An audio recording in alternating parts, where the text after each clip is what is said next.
Welcome to the Gospel According to Star Trek podcast. I'm Kevin C. Neese. And I'm Mike Poteet. And I'm David Atwell, and you're listening to episode 56 with our review of Star Trek Prodigy, Season 1, Episodes 7 and 8. We'll start off with some Star Trek trivia questions. And then we'll find out which one of us wins Star Trek trivia right after our main topic, where we're going to be talking about Star Trek Prodigy, Season 1, Episode 7, First Con-tact, and Season 1, Episode 8, Time Amok. It's going to be a fun time. Stick around.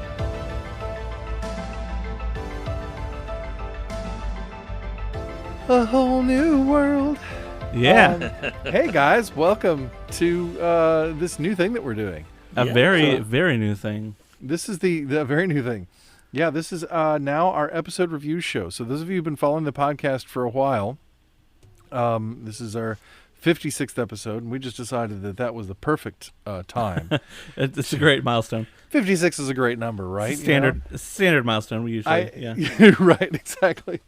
So we've decided it was a great time to split up the show. So now that if you've been listening for a while, now instead of one episode per week, you're going to get 2 episodes per week. Or really, one episode on the weekends, which is our episode review show, which we've usually had as the first part of our show. And then in the early to middle part of the following week, you're going to get our main show, which is going to be what used to be the main topic section of the podcast with the audience question and news and all that stuff. So, yeah. Yeah. So we have commenced saucer separation. I am not doing it manually. I'm just doing it, letting the computer handle that.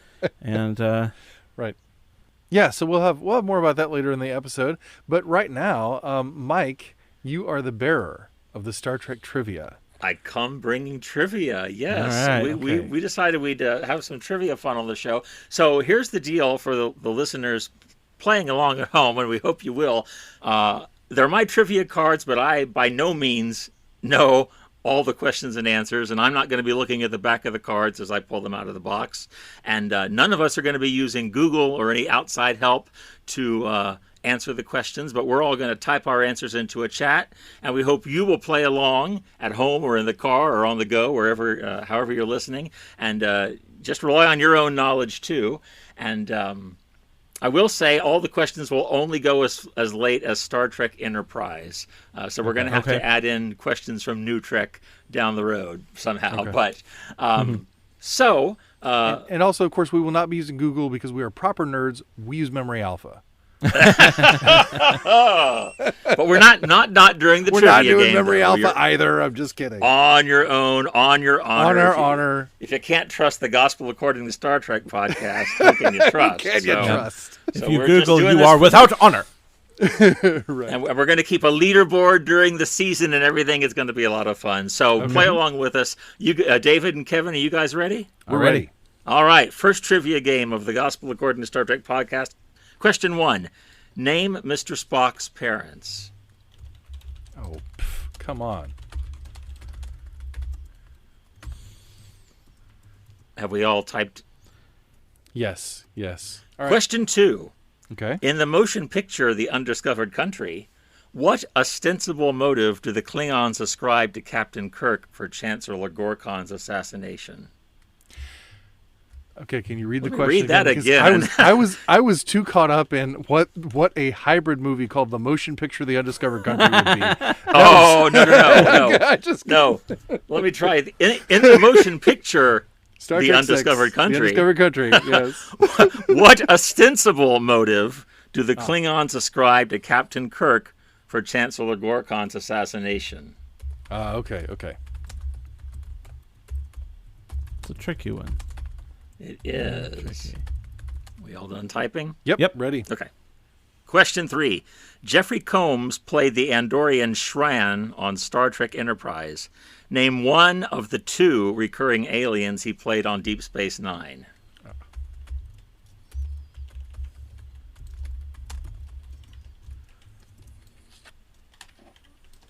Okay, got it. All right. Okay, answers are locked in. Locked in. Okay. Final answers. Final answers.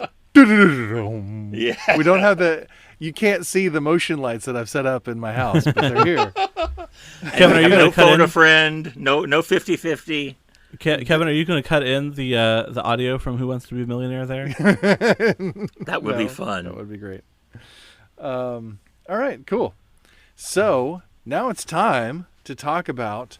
We've got 2 episodes. Normally we'll have 1, but we have 2 episodes of Star Trek to talk about this week. Star Trek Prodigy, season 1, episode 7, and season 1, episode 8. Let's talk about 7 first. First, Con-tact. What do you think of that clever title, guys? Yeah, it's punny. Is it the first pun in a Star Trek movie title or a TV show title? Surely it's not after that's a good 55 question. years. It's probably not. No. Well, I mean, there's trials and tribulations. I think that's kind of a pun, isn't it? Well, I guess that's true. Yeah. Yeah. So, yeah. So probably not, but it is. It is kind of like it's not the first time either that we've had Star Trek titles riffing on other Star Trek titles. That's right. Especially in the animated, recent animated episodes. Although we had things like Unification 3 and Discovery and things like that. Well, Kobayashi Maru. This is the first. I'm sorry. This is the first time that they have reused an episode title for the third time. It's all the same letters in all the same order. First Contact. This one just happens to have a hyphen, and of course sharing a title with a Next Generation episode and a Next Generation film.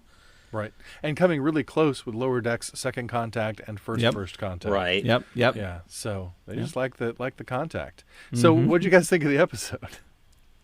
I thought it was lovely. I thought a very classic story with the twist that we're not talking about the most adept Starfleet crew ever, and so they make some mistakes. I think a Starfleet crew making some really understandable mistakes is really something that we haven't dealt with before, and I thought that was nice. I thought that the animation was beautiful, and that the story, the way that they wove the story together with Dahl's emotional through line, and then paired that up with Gwyn's emotional through line as well.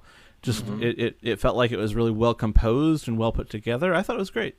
Yeah, I agree. It really was, as you said, beautiful to watch. I think every week the show seems to up its game in terms of the lush nature of its animation. And I too appreciated that Dahl and Gwyn now have this shared emotional experience of betrayal by a parent or a parent figure in Dahl's case. And I found that, again, as I've said before, this show really surprises me consistently.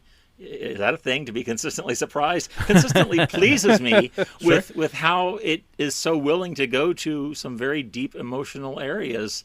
I'm just impressed that a cartoon show would do that, and I really give them kudos for it.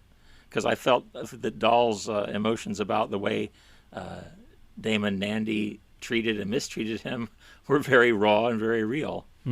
Yeah, I agree with you, and I think you guys know that I had some issues with the previous episode, Kobayashi, which I think for a lot of people was like their favorite episode of Prodigy so far, and it was probably one of the episodes, maybe the episode I liked the least, just because of technical issues that I felt really gummed things up for me in the writing, in the editing. It just was a problematic episode for me, even though it had a great idea, a great concept. It was too many things happening. My biggest problem with that episode was too many things happening in one episode for a 24-minute thing, or 22-minute thing. There was too many storylines going on, and they were all rushed. And this is why, for me, First Contact, apart from the questionable title, is probably my favorite episode of the series so far. And one of the reasons for that is it does what I think Prodigy does best, which is have one main story that, yes, can carry on some arcs of our other characters or have little things going on the side, but they're not trying to have like 2 or 3 stories at once that we do, full, beginning to end stories or within the episode, We don't have different things going on in different places. It's all one story encompassing all our characters. And so for me, it felt much more developed, much more solid. As we've said, visually beautiful. I love the idea that we have this crystal alien race with this really beautiful and such a great concept. Such a great idea of the harmonics that shape the sand and all that stuff, and the crystals hanging down. Everything is so beautiful.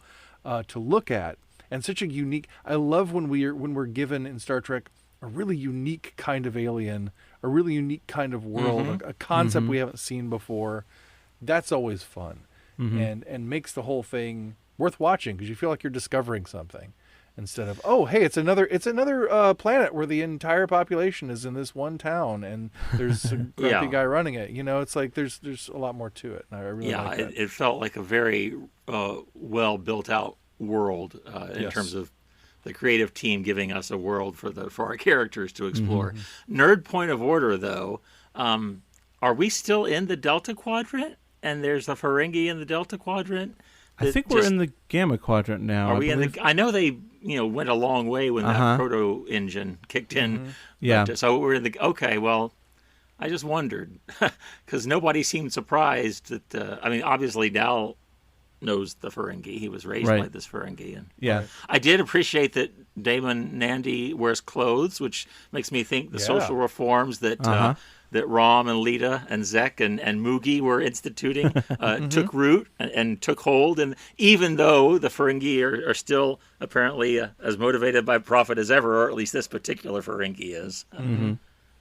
Yeah, and that's a thing that I think that a lot of people have seemed to zero in on this episode, is how it represents Ferengi. And people have been really concerned that, like, because it's a kids show and we're introducing them to Star Trek and all that sort of thing. It's not just a kids show, obviously, as we've talked about all the time. But because it is meant for people who are not familiar with Star Trek, particularly younger audiences, that people say, oh, well, now the kids are going to have this bad idea of the Ferengi as a species. Have you guys seen people talking about that? I have not seen that criticism. No, I've run into it more than once. Well, I haven't heard that, but I feel like. That's not exactly new for Star Trek, because with the exception of Deep Space Nine, and even in Deep Space Nine, in a lot of cases, the Ferengi are always presented as the villains, or at least questionably motivated, kind of nefarious. Right? Yeah. So I don't. Yeah. I mean, if that is a problem, which maybe it is and maybe it isn't, that it's not exclusive to Prodigy. And my read of what was going on there was not that the Ferengi were bad, but that Nandi was bad in particular. Right. Exactly. Yeah, and I think that's true. I think we get a little concerned about characters of a particular species representing that whole species or having that on their shoulders. Which, in fairness, they have in the past. Oh, absolutely, sure. And we do kind of have that. There's always that sort of looming shadow of the monoculture, right, in Star Trek, because we do it all the time. But I think a lot of people are looking at how much work Star Trek Deep Space Nine did to sort of de-villainize the Ferengi, to move them out of that place.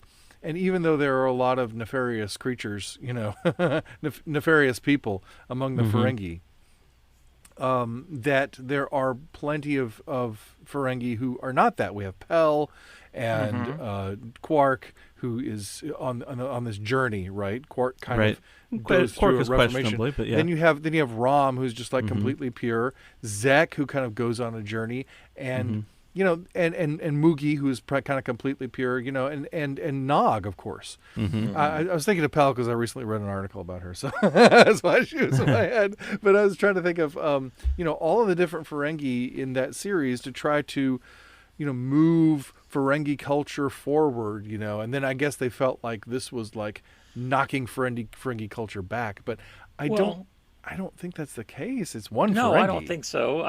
And I think it could be, for those who have that concern, it could be an opportunity to talk to kids about, just because this one Ferengi turned out to not be a good guy, if you're interested in Ferengi, you should look at, they can talk about the Ferengi and the franchise broader, and that can lead to discussions about when you meet one person from a certain group, who is bad to you. That does not mean all people from that group are bad any more than when people in our group are bad. I mean, so again, it could be an opportunity, and that's one thing Prodigy wants to do. As much as introduce kids to Star Trek, it also, I think, wants to be a forum or a jumping off point for conversations about real life and the real world. So yeah, and the only reason that we would want to have those conversations with our kids is because we've already seen the progress, right? We've already seen these other Ferengi who are trying to reform Ferengi society. But the reason that was powerful is we'd all grown up with Ferengi as bad guys.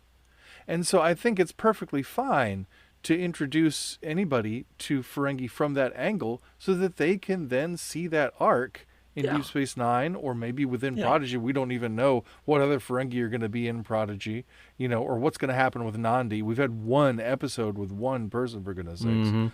And so getting that progress. I mean, nobody complained when the Klingons showed up, a couple of episodes ago, and they were, bad guys. Nobody complained when the only Kazon we've seen was selling a young child into slavery. Right.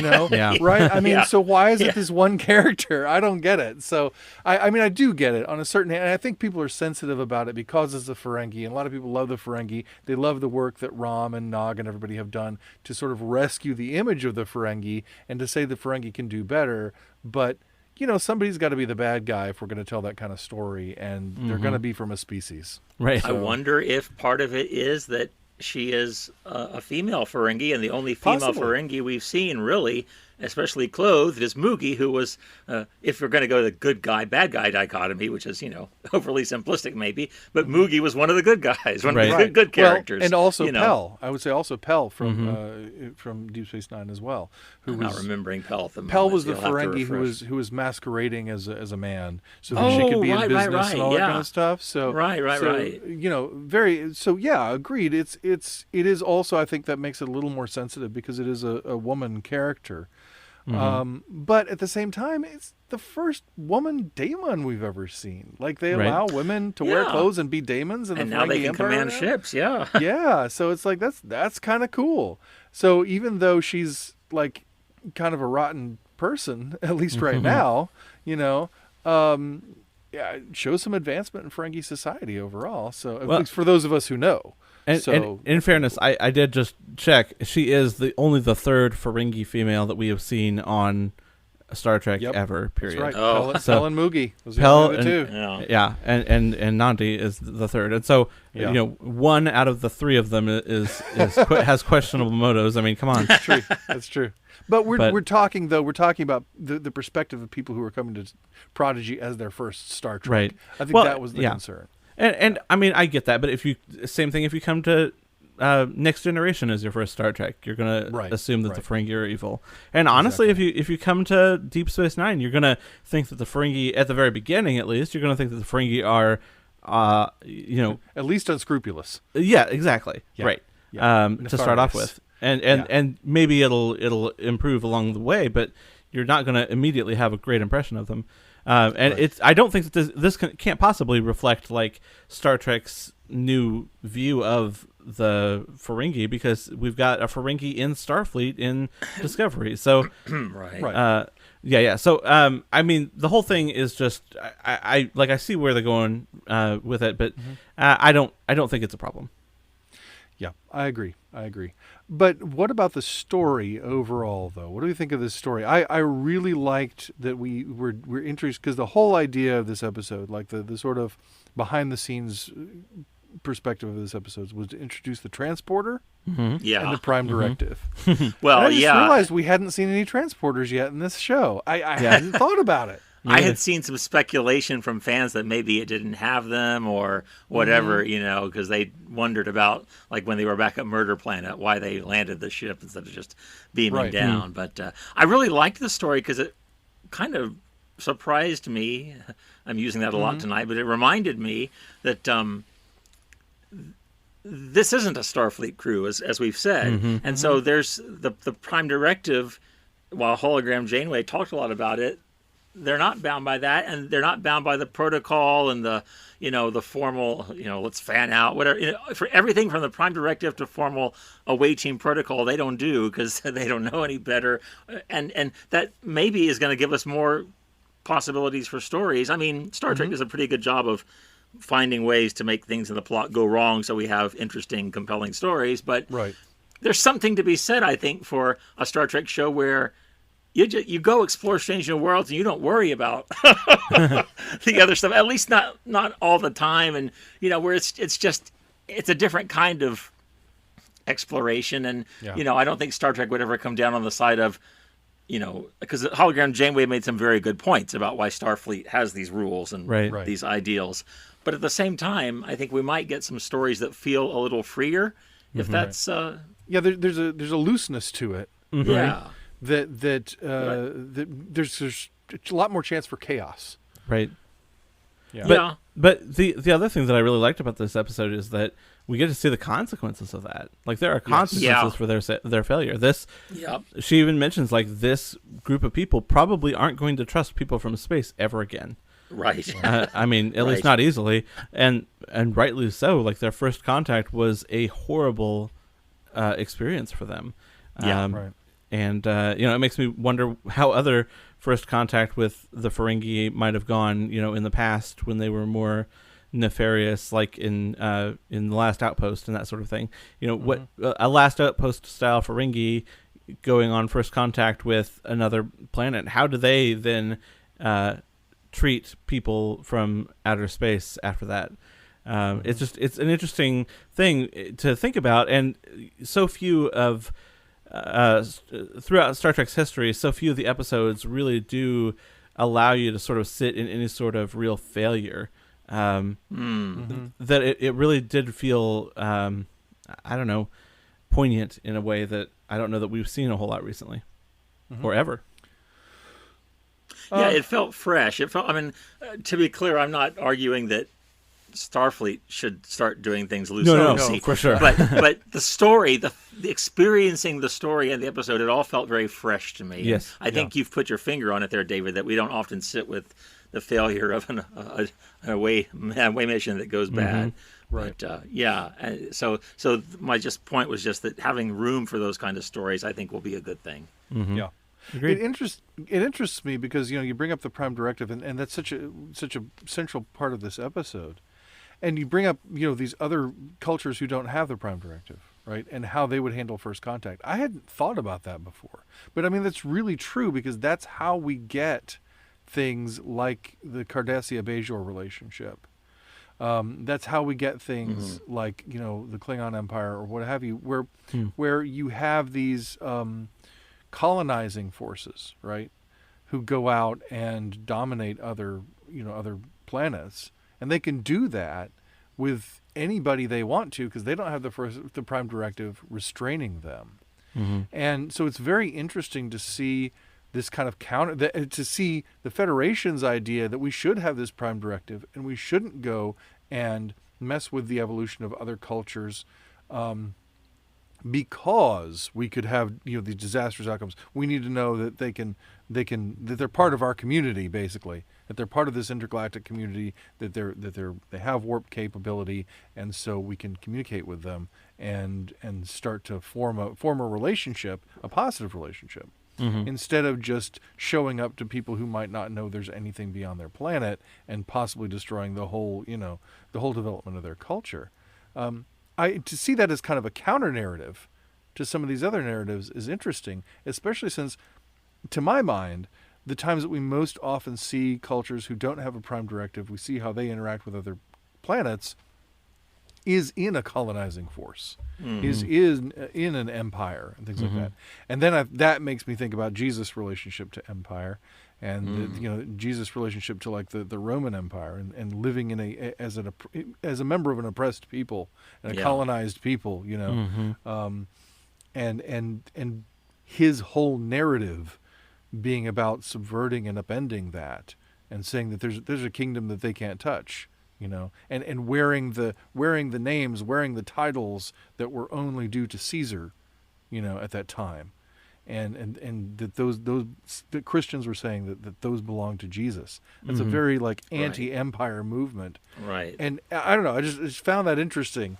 I hadn't thought about it before, but I find that interesting. Well, and that sort of light touch with which Starfleet, in its aspirations at the very least, if not in actuality, the light touch with which they approach people who may or may not be ready for that. It does sort of echo the way that like the Lord sends the Spirit to prepare the hearts of the people who he eventually comes to. That seems reminiscent in a way that before you get sort of the hard sell of behold, I stand at the door and knock.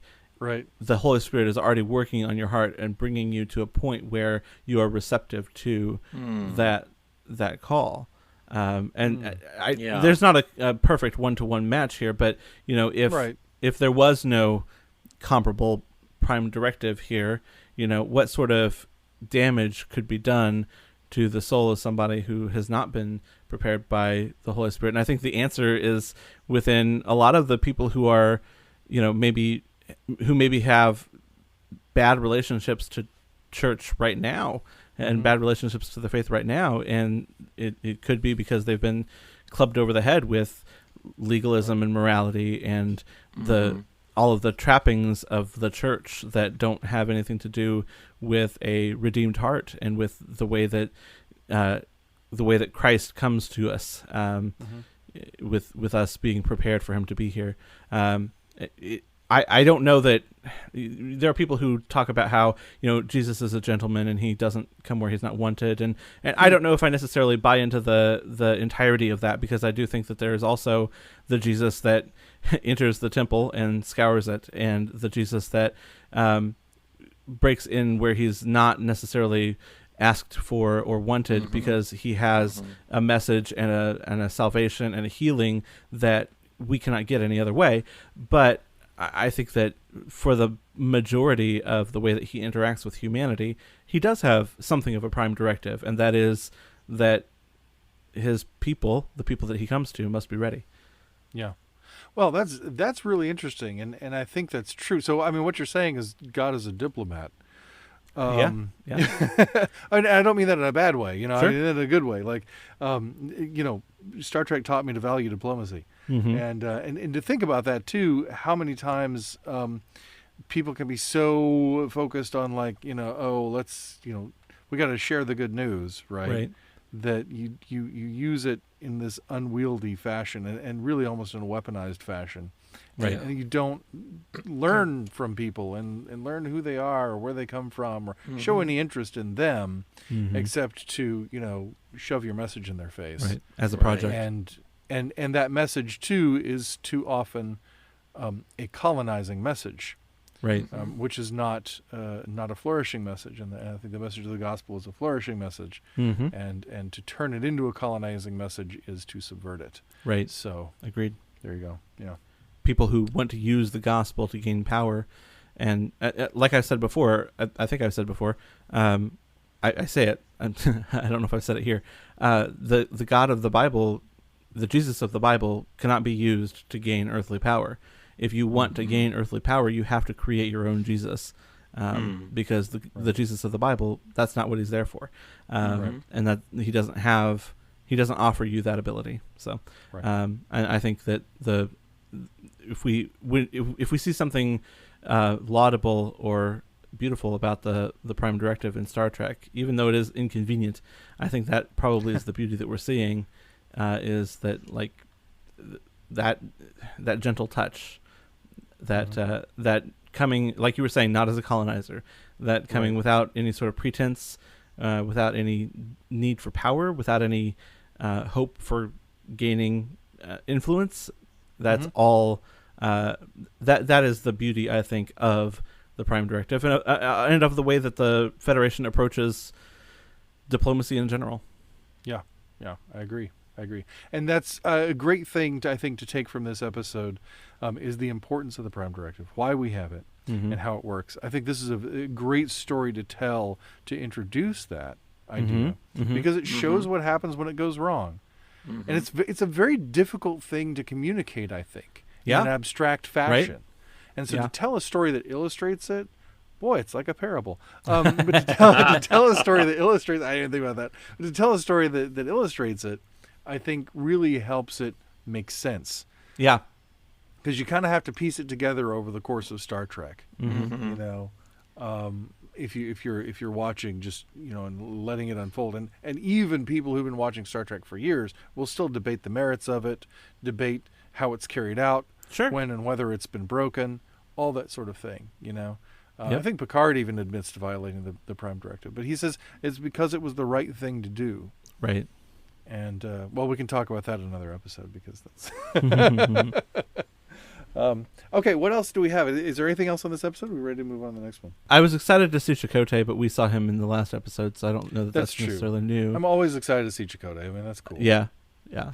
I think there's also, we're talking about the Prime Directive and how beautiful it is, and I think that this episode might, maybe unintentionally, but I think probably intentionally but subtly, put the Prime Directive in direct opposition with the Ferengi Rules of Acquisition.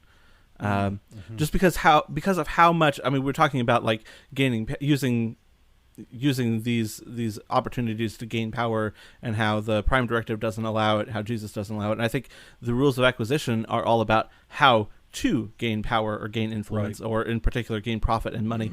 And I think that's an interesting contrast to draw, that the rules of acquisition are a direct affront to, or opposition to the Prime Directive. Yeah, that's true. And, it's, of course, it's interesting. I think sometimes in the hands of somebody like Nog or Rom, they can be used for good. Right. That's true. Yeah. There is when he got that baseball card. Yes. Well, and it's the same way that the scriptures can be used for evil. Sure. You can put something good or bad in someone's hands, and it's the heart of the person that's going to determine what happens with that thing. Yeah. Right. For sure. Yeah. But that doesn't mean that there's any sort of that we can claim moral neutrality about the rules of acquisition. I think at their heart they are kind of rooted in greed. They're rooted in power over others. They're rooted in selfishness. And obviously those are, complete opposite of Christian values, but they're also complete opposite of Starfleet values. Right. And it's interesting to see that Dal is fighting against Nandi, even as she is quoting rules of acquisition to him. Right. And these are things that he had to know, he had to have learned as he grew up, and probably lives by to some degree, which really informs his character and informs the way we've seen him behaving to this point. To know that he was raised by a Ferengi, it kind of starts making him make more sense. Right. And I disagree with that. I don't see his behavior to this point as being informed by the rules of acquisition. I see him as wanting to be free, and he sees that now he's starting to see it less as this, but he has been seeing that primarily as nobody gets to tell me what to do. Right, and I agree with that. I don't see. I think you're right about that, but I think in his kind of scheming ways, and the way that he can be very self-centered and very selfish. The whole thing about in the episode of Kobayashi was to put the needs of the crew above his own, right? I think that selfishness, that's where I see it, to me. But I grant that it's selfishness, but it's more a selfishness of just let me do me. Let me, because I'm tired of being oppressed. I mean, I don't see it as selfishness for gain and acquisition, and granted it's a continuum, selfishness, but right. I don't know. It's an interesting thought. I'll grant you that, and it just it didn't make me think I understood Dal any better to know that he was raised by a Ferengi. We also see him at the very beginning being mistrustful of the Federation and the idea that there would be a society ruled by altruism. And, that's true. Right. And I think that is probably informed by him growing up with a Ferengi, because all of the authority figures. That's all he's known. Yeah. The authority figure he grew up with, and the authority figures in the mines and everything, they were all about what have you done for me? What are you doing for me? And we're with this Federation not wanting anything from him, he doesn't believe that it's possible. Doesn't trust that. Yeah. Well, that's helpful then, because I'd wondered why they'd chosen to give him that backstory. That seemed to come out of the blue to me, but that's helpful. Then you've both helped me see a little more meaning in that. Yeah, it's interesting to think about, where do you have to come from so that genuineness seems disingenuous? Yeah, and that's Dal. Yeah. So I think that's interesting. Yeah. All right, so I think we're ready to talk about episode 8 of season 1 of Star Trek Prodigy, called Time Amok. Another riff on a Star Trek title. Yeah, I like their title riffs. I actually like. This is my favorite. Yeah, because it takes Amok time and then makes it make sense. Doing time amok. Well, I think it makes sense in well, its original form too. Yeah, 'cause, it does, but it makes a Spock's little gone amok, but that's true, but it makes a little more sense here, and they totally that's what the episode is. Time is amok. yes, Time it's is, like yeah. the greatest. It's the highest sci-fi concept they've done yet on the show. Yes. I think. Yes, With different I agree. time streams running at different speeds, and Uh-huh. I thought it was a fabulous episode for that. And and again, strong character growth throughout. They're really starting to cohere as a family, and not just as a crew. And so I've only seen the episode once, but I really really enjoyed it. What's really interesting about the episode to me, sort of as a central linchpin of the episode, is that it's an episode about them coming together, but the way they come together is that they're separated. They're completely isolated from each other, and that's when they start working together. Yeah. Why do you think that is? Maybe they needed that separation because they've been kind of thrown together through circumstances, and some willingly along for the ride, and others like Gwen initially not. But so maybe maybe it's kind of a reset in a way. We've talked about reset Possibly. a lot with these characters before, but maybe this, by being isolated and alone, and that brought to the fore how much they do need each other. Perhaps so. Through the loss of that, they're able to see their own deficiencies, maybe with more contrast. Mm-hmm. Yeah. Right. And also, I think it gives each of them a sense of the weight of their own responsibility. When there are other people around, I think sometimes you can just kind of say, "Oh, well, somebody else will do it." That's right. Yeah. And there was a thing years ago about there are these people called anybody and everybody and nobody and somebody, and everybody thought that somebody would do it, Right. but Right. somebody thought that nobody would do it, and so somebody thought that anybody could do it, and so in the end nobody did it, Right, that's Right. and so that there is always that you can finger point and you can lay stuff off onto somebody else, but they're totally isolated and they have to do their bit. Or even they, or it's them on the line, it's them and all their friends and the Protostar and everything all on the line, and they have to do their bit. They're forced to. Yeah. And the one who takes the longest to get it done, of course, is Rock, Right. who has the longest amount of time to work with. I think it also might have something to do with not being distracted by the flaws that you see in others, or the things that rub you the wrong way. Dahl sort of has this way about him that definitely puts off a lot of the rest of the crew, and Jenkin Pog for sure. He's a Tellarite, so that's sort of a thing. People don't necessarily trust Gwen. Right. Rock Talk is sort of a wild card, depending on, very good-hearted, but not always the most reliable. So I think that they're able to look past all of that, and all they've got is what each of them has given to the next through Janeway. And so it's they're able to look past all of the flaws or the issues that are the issues that they may have sort of brought to the forefront of their minds as a problem or a reason why I can't trust this person, and all they have left is the core of what this person is and the core of what they do, and so they can deal with them sort of as they actually are rather than as they're perceived to be.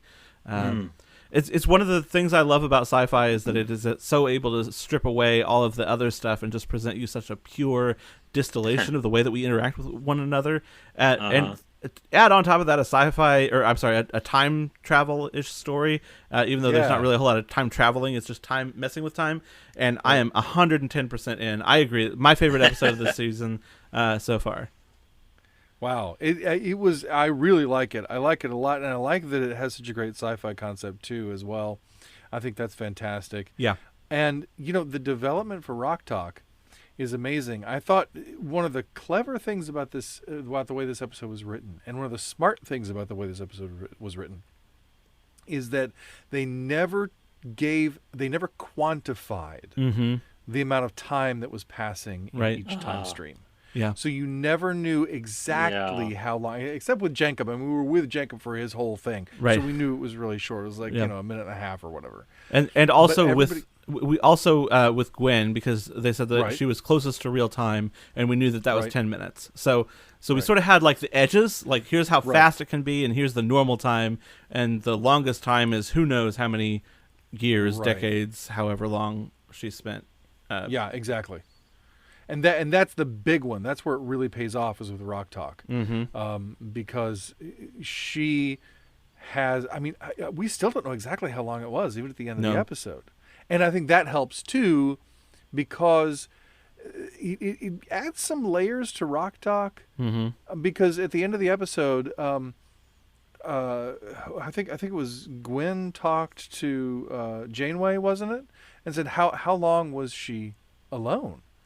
And Janeway says too long. Right. You know, like we don't really know exactly how long, and it might unfold a little bit. But she learned so much stuff, Right. You know, and she's a 9-year-old kid basically, and she Right. learned all this stuff. And I think the fact that they didn't say how long it was gave them the narrative elasticity to allow for whatever she needed to get done in that time, Yeah.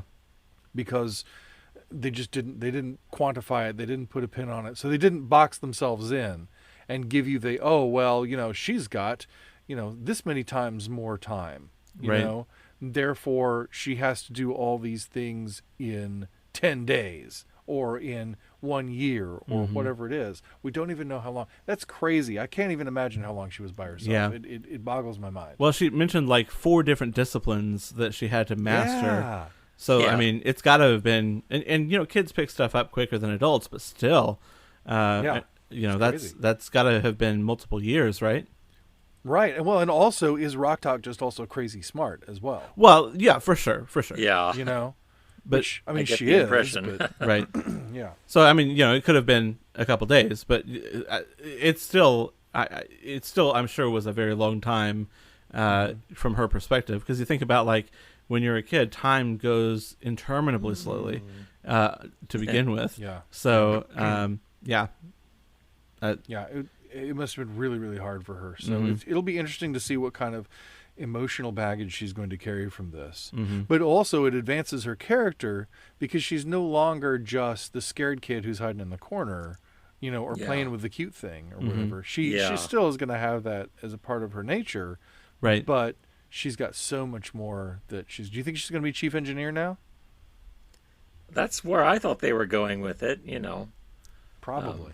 Jenkum's been in the engineering roles at this point, but I do wonder if we're going to see some real big shakeups about like who is assigned to what position on the Protostar, because I feel like they've been sort of establishing Dahl as capable of taking command, but for the first several episodes they were trying to, it seemed like, establish Gwen for the captain's chair, and I really will be disappointed if it's just Dahl becomes captain. I Right. think there's got to be more. I think my hope is there'll be a co-captaincy, if any kind of strict hierarchy of Dahl and Gwen as captains. But I said earlier on, and maybe they're not going to go in this direction, but I think they might still, where it's just a crew that's just much more organic. Not as though people don't have their gifts to offer. Right. Kind of like the church ought to be, where everybody's not the same, not Right. everybody's interchangeable, but it's a community, and it's the body of Christ, and there's not such strict hierarchy and protocol and ranks that you have to worry about. It's people bringing their gifts to upbuild the community, Right. and to uplift each other, and to get the work done. In this show's case, running the Protostar. In the church's case, proclaiming the gospel in word and deed. So you don't have to worry so much about who's in what position. You know who has what gifts and when to draw on them. When the time is right. But all that's a long way of saying I hope it's more than just. And then Dahl ended up as captain. Right. Even though he's recording captain logs already. Right. Well, that's really interesting, because I hadn't thought of it quite in that way, but it's true that Star Trek is often about found family. But Yeah. because everybody's in Starfleet, we already have that structure of who has what Right. job, right? Right. And the family kind of emerges out of that. Here, they kind of have to find each other as family Yeah. in order to figure out whose job is what, because Yeah. they learn each other and they learn where they fit. They have to learn Starfleet too. They have to learn what a starship is and how it works and all that. And so yeah, that's interesting. We're kind of coming at the sort of relationships that we see in Star Trek from the other side. Yeah. Which, yeah, I find really fascinating narratively. Well, and if we're to draw any sort of comparisons or I guess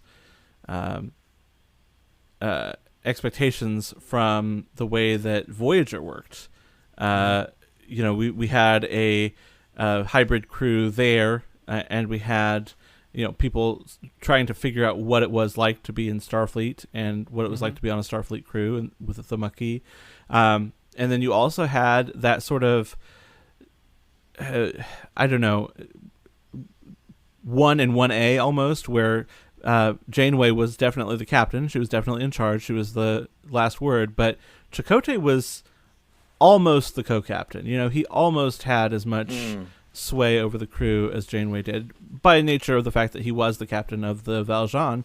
And so I think that there might be something to notice there in the fact that maybe that's the way that it's going to go here, with Gwen being the captain and, Dal being right up there with her, backing her up, being a co-captain, first officer, but, more than just like taking commands and passing them down the line. Mm-hmm. Right. And we don't have 7 or 8 people to fill all these roles either. Right. We have, what do we have, 6? 5? I think so. And I mean, what do we depends have? on whether you count Murph or not. Well, yeah, of course you count Murph. Oh yeah, Murph can do anything. there's got. I can't wait for whatever big reveal's coming with Murph. I'm fascinated. Yep. He has more going on with him than we know. So. I mean, Murph has a voice actor, so like, if it was just I know, and it's D. Bradley Baker. Yeah. I mean, an accomplished voice actor. So No they had less. no expense. yeah.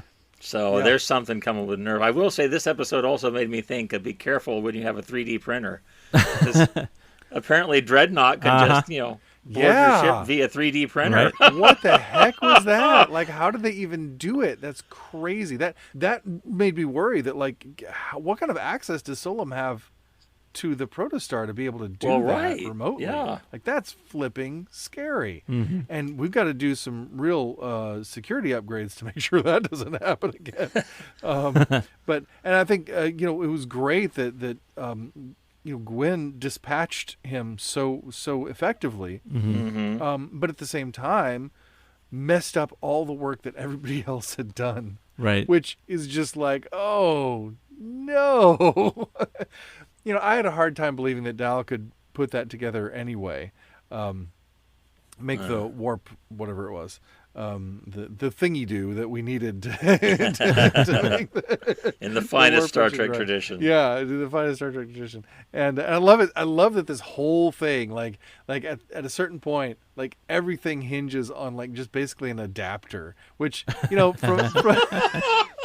from my When you put it background, that way. from my background in video production, I can't tell you how many times it's just like, man, if we hadn't had this one adapter, we would have been sunk. I just need a freaking dongle, okay? Yeah, exactly. It's like, does anybody have a mini to 1/4 inch? Come on. So it rang true to you, is what you're saying. Oh yeah. That's a real thing that happens. But it was interesting that, I wasn't sure. I wasn't really confident in Dal's craftsmanship. So, but by the time Rock Talk's version showed up, you're like, oh, she did it right for sure. That one looks really good. So, and it worked, and that was great. It was a little wonky when they came out of the time flux that they all had memories of dying.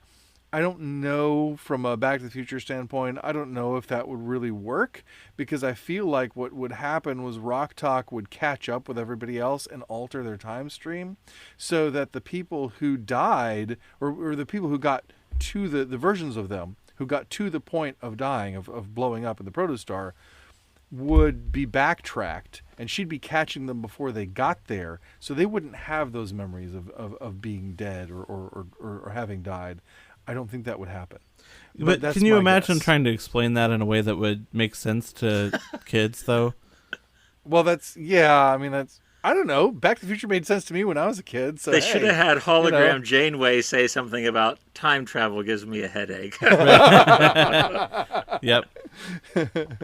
Canonically, it does. So that's true. That's right. That's why. Yeah, I remember. That's one line I do remember from Voyager very clearly. That's pretty great. Well, I guess though. Hologram Janeway doesn't have a head, so maybe she exactly. That's what I was thinking. Like she can't. If she drinks coffee, she can have a headache. Coffee. She,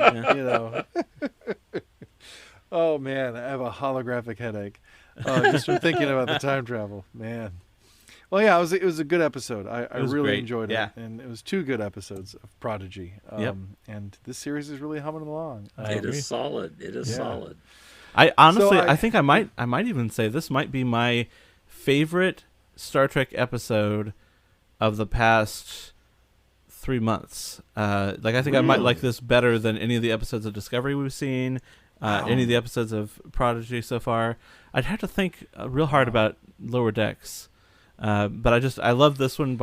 From concept to execution, it was really excellent. It is really great. It is one of the best ones, I think, of Prodigy. My favorite was episode 7 so far, but I did love this one. This was probably a close second to that one, but I'll take an episode of Discovery any day.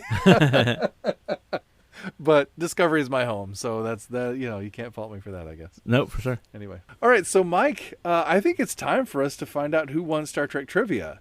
All right. Well, you guys are ready we gotta go over to our chat, submit our answers for you. Okay, ready? And 1, 2, 3, 2, 1, go. All right. All right. All right. Well, the answers to the first question: who are Spock's parents? Sarek and Amanda Grayson. Everybody got that right. Yep. To varying degrees. To varying degrees. Now, David says Sarek, a Vulcan, and Amanda Grayson, which is very specific. I said Sarek and Amanda, which is very familiar. And Mike said Amanda Grayson and Sarek, which is somewhere in between. So that was That's good. right. Yep. That's right. But we all got it right. All within the range, yes. The second question about what motive did the Klingons ascribe to Kirk for Gorkon's assassination? Retribution for the death of Kirk's son, Dr. David Marcus, at the hands of a Klingon. Yeah. Ooh, yeah. Kevin, now, though, you called him David Kirk. David Kirk, I David did. Kirk. Why did I do that? David said revenge over the death of his son. Uh-huh. Yeah. Which he would be David Kirk. I think of him that way because he's Kirk's son. Well, Kirk but Jr. he didn't have Kirk's last name. He was David Marcus. That's true. Mm-hmm. That's true. And you know who I mean. Well, the card says Marcus. You know who I mean. I don't know a David Kirk character. I've never heard that name. Now, I thought that this question had some ambiguity to it because this was an unwieldy question. Yes. Yeah. Well, the ambiguity is that this is the sort of this is what they attributed his motives to at the trial, but in the moment, Chang says, have you no shame, Kirk? Right after the torpedoes go off and everything. And that sort of feels like it calls back to the discussion that they were having about how they couldn't live in a world where they were not fighting the Klingons, when they were sitting at the table. So I felt like an equally correct answer might be inability to reconcile with an old enemy or something of that nature, to set in his ways. Possibly. But that takes kind of a limited perspective, though. If you've gone through the trial portion of the movie, you know that the direct accusation, the evidence that was used against him was the recording that Valeris had of him saying that he'll never trust Klingons because of the death of and his I son. never will. So, right. So I really think that was their linchpin of their case. Yeah, and for sure. obviously we all answered that way. So if somebody had submitted that answer, I don't know if I would accept it. All right. Well, maybe if they'd asked what motives did General Chang ascribe to Kirk? Yeah, that's a good point. Or in the trial, if he specifically said in the trial, that would help. Yeah. So, but anyway. All right, so And interestingly, of the you know they asked which two aliens on Deep Space Nine did Jeffrey Combs play.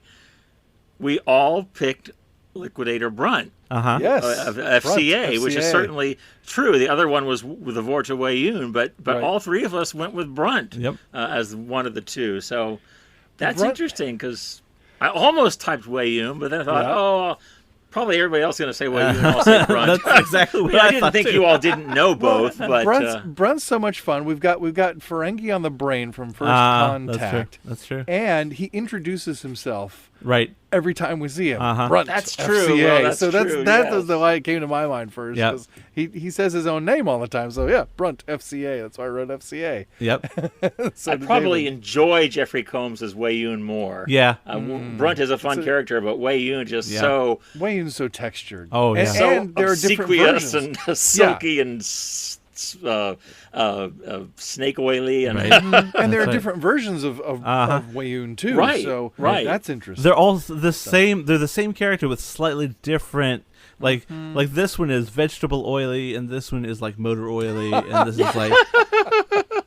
Well, I think the David Kirk hiccup aside, we do know who you meant, so I think we can all count ourselves as having won 3 points tonight. So yay for us. That's right. I'm going to say Kevin got 2.5 points. Hey now. We'll have to decide how much of sticklers we're going to be as we go forward. That's right. Yep. We'll see. All right. Well, guys, this has been fun. It has. This is exciting. We're doing a whole new thing. We're going to have 2 episodes this week. So, Mike, what do we got coming up next episode? In our next episode this week, we will be kicking off a year-long celebration of Star Trek The Next Generation's 35th anniversary. And we're going to get things going, appropriately enough, with the pilot episode, Encounter at Farpoint. That's right. That's awesome. I'm excited for it. Woo! I hope everybody will join us for that. In the meantime, please like and subscribe, comment, and share. And if you like what you're hearing, please write a review on iTunes or wherever you're listening. Your reviews help more people find out about the show and let us know how we're doing. Also, send us your questions. You can find us at Gospel Trek Pod on both Twitter and Instagram, and The Gospel According to Star Trek on Facebook, or you can email us at gospeltrekpodcast@gmail.com. We would love to discuss your questions and your answers to the trivia questions on the show. Also, you can support the show by using the support button on anchor.fm/GATST. You can support the show, help us make good content, and get some cool perks as well. And that's going to wrap it up for this edition of the Gospel According to Star Trek podcast. Thank you so much for being here. Until next time. I'm David Atwell. I'm Mike Poteet. And I'm Kevin C. Neeson. As Jesus said in John 10:10, live long and prosper. See you next time.